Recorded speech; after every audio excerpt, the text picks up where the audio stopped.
Yo Custer has been spreading his love of geekdom throughout the entire United States and throughout the world, courtesy of the internets. He is one of the most phenomenal writers I have had the pleasure to work with. He is one of the most wonderful MCs I have ever had the privilege of being introduced by. And he is here to give you the first half hour of this power hour with his wonderful geek-centric comedy. Ladies and gentlemen, it is my privilege to present Uncle Young. I expect my check by Thursday. You got it. FedEx it is. Good afternoon, guys. Thank you so much. Mario took my initial line. How are you guys doing? Good afternoon. So a little evolution about the New York Anime Festival. We originally started, we were in about half of the Javits Center, then we took over 3/4 of the Javits Center, then New York Comic Con decided to come in. See, that was the interesting part. I first originally got started around here with the New York Anime Festival. It was a fantastic time to have all the anime fans come together, start living it, loving it, and then we suddenly had this cuter, bigger baby called the New York Comic Con. So it's like, so we were here first. We were the cool older brother, and then they had the cuter baby. So they said, you can move into your room in the basement. You get the whole basement to yourself. Just don't come out when the aunts and uncles come over. Oh. We can't get late. I need to try to get down here. Shut up, Potter. You can't get out here until you go to school. So they all heard about that. Then they all realized that if you put us down together, we will start to smell. So they decided to put us up on the tip of the iceberg, so we get something that the rest of the Javits Center doesn't get: sunlight. And it burns, it burns, it burns. I love that. It's the ultimate insult. They get to put us up here facing Jersey.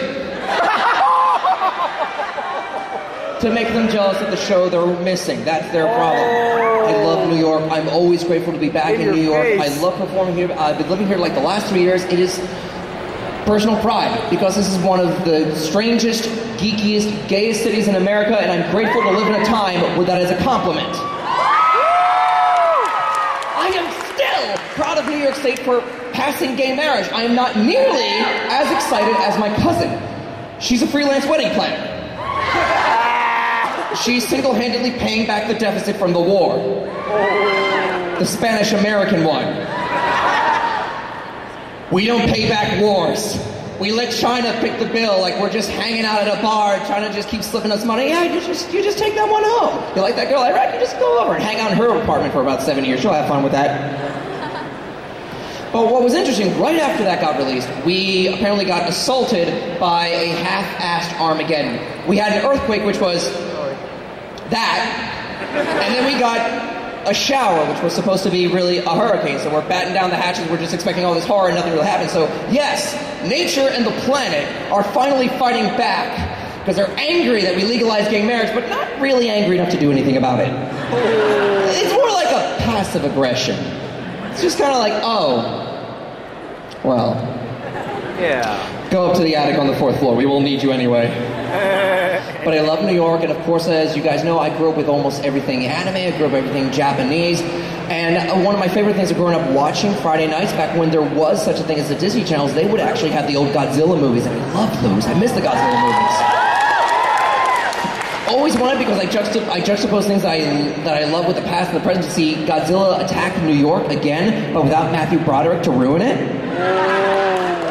But there's so many problems he would have attacking any borough within the tri-state area, because if he rises up and attacks Manhattan, he'd never find parking, but he'd still get a ticket for it. If Godzilla attacked Queens, all the white people would just jog a little faster, just ignore it and keep moving on with their lattes and their beer gardens. If he attacked the Bronx, they'd hack him up into sushi and put him up in the zoo. If he attacked Staten Island, nobody would... Have I already been here? Yeah. It always looks like this? Here's a 20. Get on the Verrazano Bridge. Get off the island! Leave! If he attacked Brooklyn, which you have to say is if you're just about to punch somebody, they would beat the crap out of him. You know, all the Italians and the Russians would just get on the beach, look up at him. The hell are you? Did Boston send you because they can't beat us in baseball? Get out of here! Oh. Now we know who watches the sports thingies. Oh. We're over at a Comic-Con. We're celebrating Comic-Con because I love that in America the only summer blockbuster movies we have are comic book movies. I love how 10 years ago, oh, you read comic books. Now 10 years from now, suck it, I always knew who Batman was. Because I loved Thor. I had a good time watching Thor because it gave me everything that I wanted. I wanted Superman with a hammer. I got that. I wanted Natalie Portman to be on screen for absolutely no reason. I got that too. Yeah. And you have to admit, that is the most macho the Rainbow Bridge has ever looked. I have never seen a less effeminate Rainbow Bridge. I was just expecting him to like be tripped by Mario and Yoshi as they're running through on a cart. Loki's throwing turtle shells over at Thor. It could happen.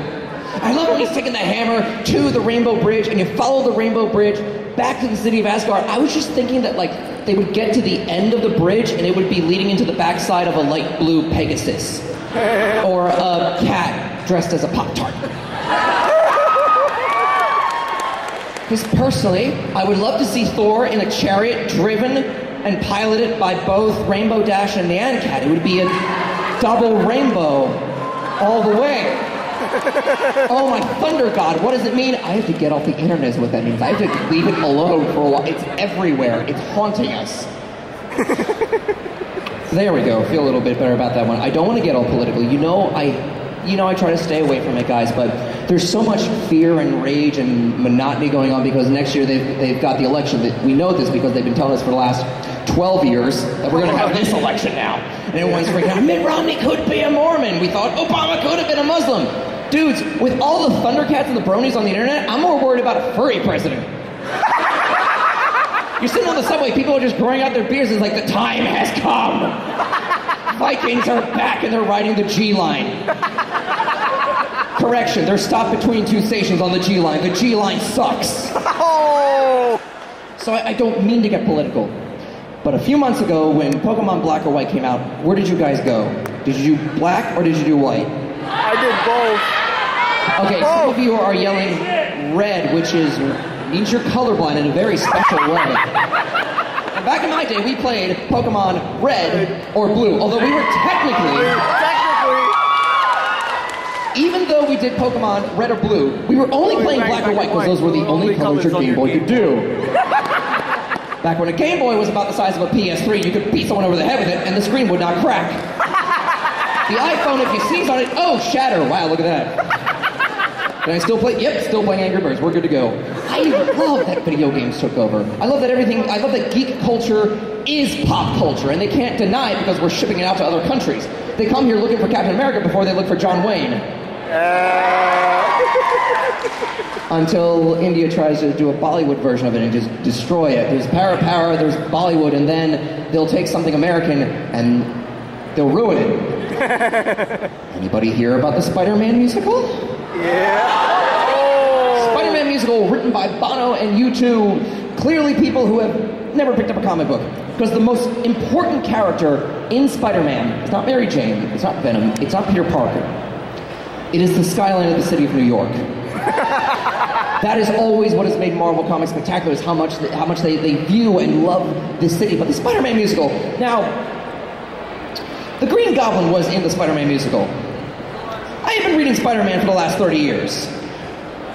That did not look like the Green Goblin. That looked like somebody took a Brazilian samba band and a flamingo and just put it on streetlights. Just had that fly around. It's okay being green. And the thing was, they kept injuring the Spider-Man during it because they decided the safest way to have people fly around a studio would be to hook their weakest bones in their body, their wrists, up to something that runs the Skycam in the NFL. So they were whipping around people by basically their nostrils. And they were injuring Spider-Man left and right. And this is Wolverine. He doesn't have a healing factor. He just snap, break, stab. Not really. So Spider-Man were getting injured. And people were freaking out. But ticket sales were going through the roof. So Spider-Man incidentally became the NASCAR of Broadway. Because if you pay $350 and you are subjected to Spider-Man Turn Off the Dark, you want someone to get injured. Need not be you. Because, alright, we're Spider-Man Web of Shadows. Spider-Man 2099 got into Spider-Man Web of Shadows. The musical version did not. That tells you how popular it was. It made Marvel fans very angry. They won't like us when we're angry. The last time I ever saw a superhero on stage, well, the closest thing was the Phantom of the Opera. That was cool, because this was a guy who hid in a theater. He had a deformity on his face, and he had the power to stalk women with no personality. So he's like part Quasimodo, part Edward Cullen, all panther. But I love that video games have completely taken over, mainly because you look on the subway, you look around, and everyone is doing this. Restart. Restart. You know they're playing Angry Birds.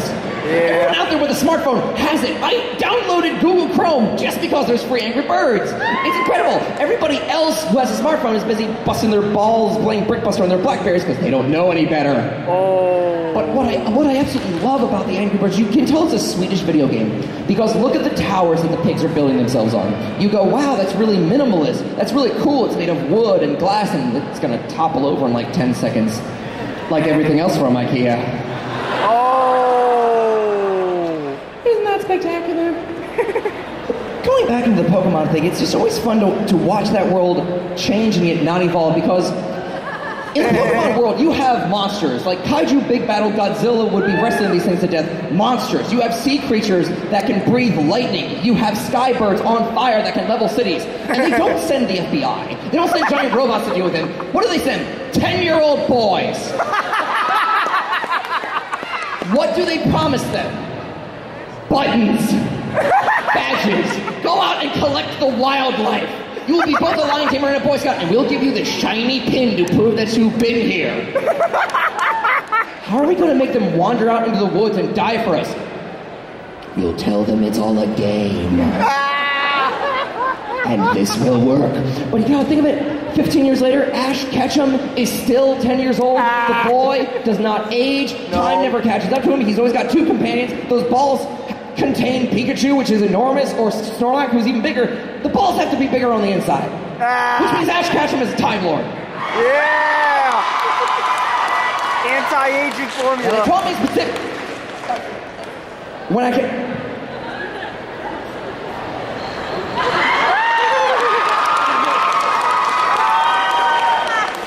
Okay, we're back on. Much better. Hope you guys have been enjoying Doctor Who. I hope you've been enjoying the Matt Smith run. Oh my God. What the hell is going on? You watch the first season and you're okay with it. The giant guy's gonna climb out of a blue box and abduct a 10-year-old girl and run off, and then he grows up and she's grown up and he decides, well, close enough, you'll just come in anyway. Just pretend that you're always 10 years old. A child at heart. So the Doctor's being played by Pedal Bear now? I loved the first season. And we had a little song to gather us all together by it. Steampunk TARDIS, old but new. Bow ties, fezzes, both are cool. Glowing crack in Amy's wall. Flatmate Doctor plays football. Rory is a Roman robot. Amy cosplays cause it's hot. Weeping Angels, Christmas Shark. Seriously. Christmas Shark. River Song made a Dalek hark. We'll keep watching Matt Smith, who I like him, and so should you. Then the second season, I don't even know what they were starting with that, because it started with the Doctor died, the silence broke, pirates Nixon, the TARDIS spoke. Ganger Union soon dissolved, origins of River Song. Amy melted into flesh, continuity's a fucking mess. Rory always has things worse. Patients die, though he's a nurse. We'll keep watching Matt Smith's Who. I miss David Tennant too. Wacky, won't be, I don't know what's going on. That's the joy of this. But I just love how everything has come back, how everything is the same. You turn on television now, it's like the 1980s are back. You turn on and they've got the Thundercats, which I've always grown up loving Thundercats. I'm cheering for the original. I love he would just hold it up to the sky and the biggest laser pointer would appear and all the cats would go.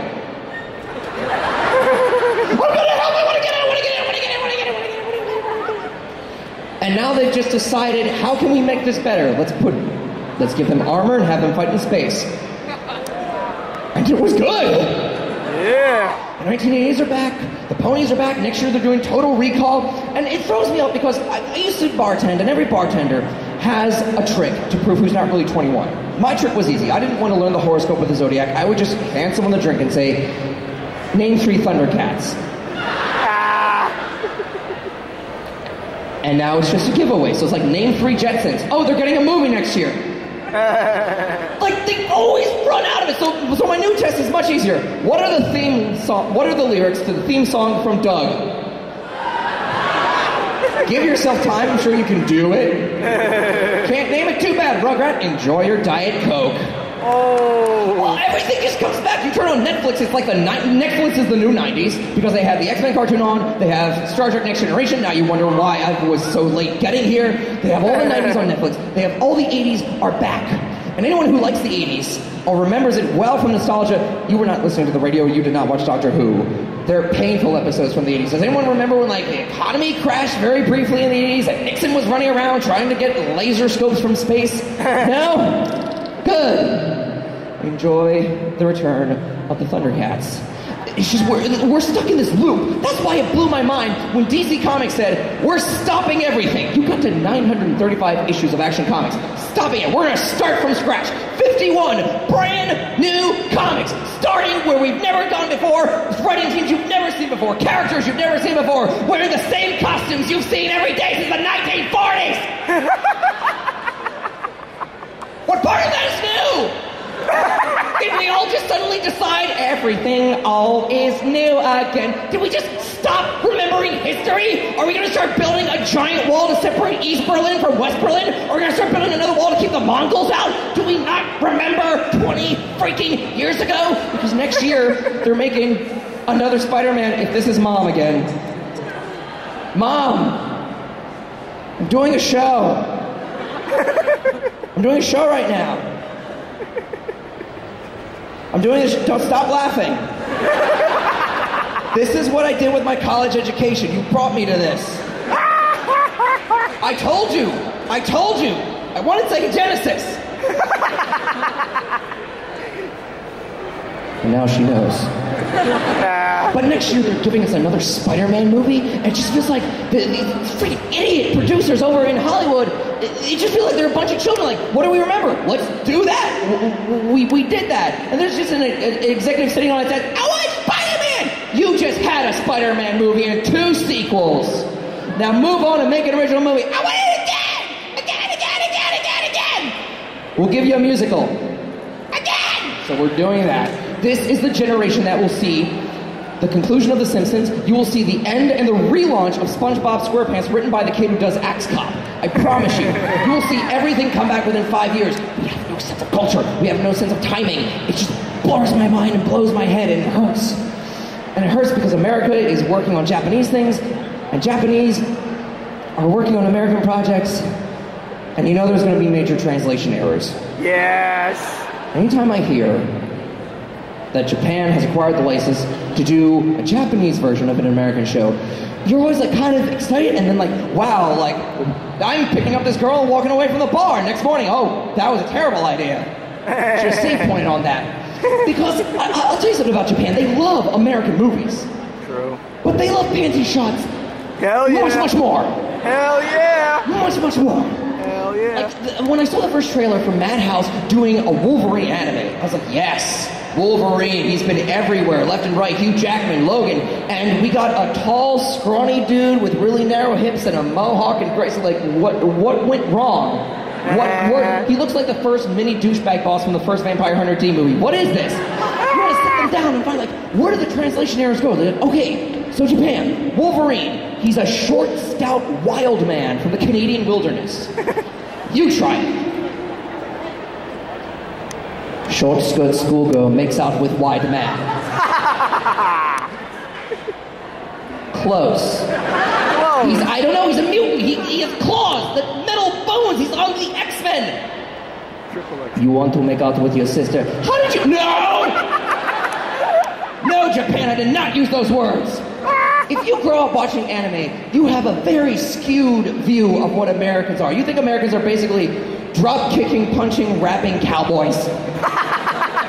If you grow up watching anime, you have no concept how the Catholic Church works. Oh. You grow up and you think the Catholic Church's job is to hunt down and persecute vampires. And that is a lie. The Catholic Church's job is to hunt down and persecute other Christians. Oh.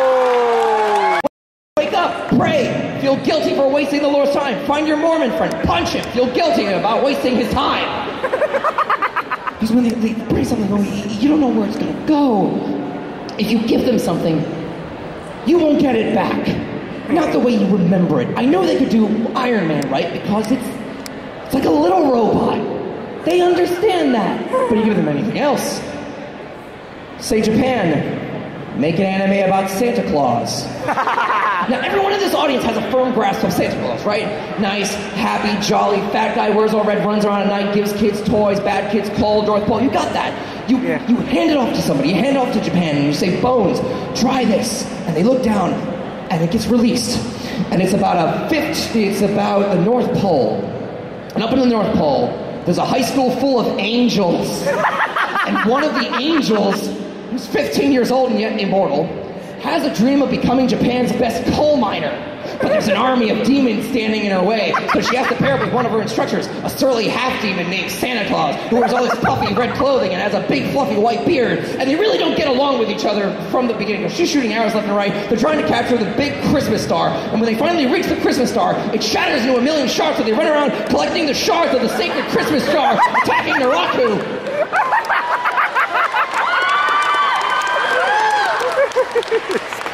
Wait, I think we had that already. Yeah, you do. Okay, let's try this again. So Santa Claus is a very tall guy, smiling, super happy, but no one's ever been able to capture him. You ever realize that? No one has ever successfully captured Santa Claus, unless you were Saturday morning cartoons in the 90s. So nobody can capture Santa Claus because he's just way too fast. And he runs around and he's breaking into people's houses and eating all their cookies, all their donuts, all their baklava, whatever they have lying around, all the cookies, all their muffins, all their cupcakes. And so the government puts a $60 billion double-dollar bounty on Santa. No, okay, too familiar. Santa Claus only comes out at night, right? And he's with Christmas, which is very non-church. So Santa Claus is always battling the church. And he drives a sled driven by 8 tiny hellhounds. And Santa Claus and the rest of the Helsing organization... Okay, that's too familiar. I can do this. Santa Claus is a smiling, happy gentleman who wears all red, has a big toothy smile, and punishes naughty children by mangling prostitutes with a chainsaw and going after CL Phantom Hive.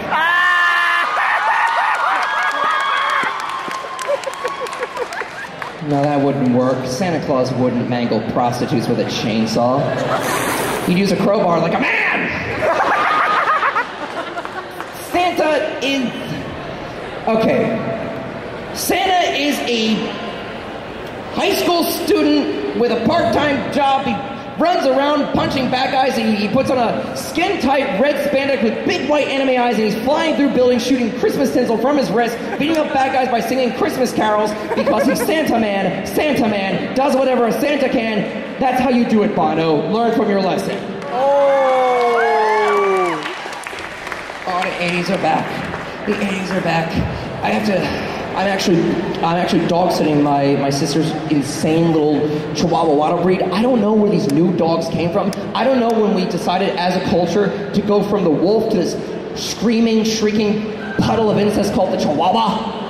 These horrible neurotic little dogs that you see rich women on the Upper West Side carrying in their purses like it's an accessory. Like, here's my chapstick, there's the tampon, and there's the cockapoo. And the weird names are just there to just scare the Mormons, like the cockapoo. It's a poodle. And it's a Cocker Spaniel. It's a Shih Tzu. It's a Bulldog. I can't say that out loud. You have all these ridiculous little dogs running around that don't even bark. They yip, they squeal, and they never get a sore throat from it either. My throat's already hurting from doing this. They will freak out all day and never hear the end of it. But we built these dogs with these built-in abandonment issues. You know how when you come home and your dog is super happy to see you, you open the door, hi, do you want to go for a walk? Do you want to take me out? Do you want to feed me? I'm so happy that you're back. I love you. I miss you. Why did you leave me? You get guilt-tripped by this weird little dachshund that my sister has. He runs up to the door, how could you abandon me? sit down at the end of the day, you're watching TV, your dog is right next to you, you're relaxing, he's happy that you're around, and no, little Dotsy's just looking up at you. Everything around me is so freaking huge, dude. I don't even know where the ground is. So you left, and I was freaking out, and then this other dog walked across the front of the house and was freaking out. There was a leaf blowing outside and freaked out about that. Don't you ever leave me again. You know I gotta go to work tomorrow too, right? Why? Because I hate you. Anything you can fit up your ass is not a dog. Anything you can shove into a wonton or a donut is not a dog. It's an over-glorified rat that you pamper. I don't care if I come home one day to a Suicide Note Evanescence playing. I want that dog gone. Which is why I'm a cat guy. Thank you so much, guys. I hope you have fun.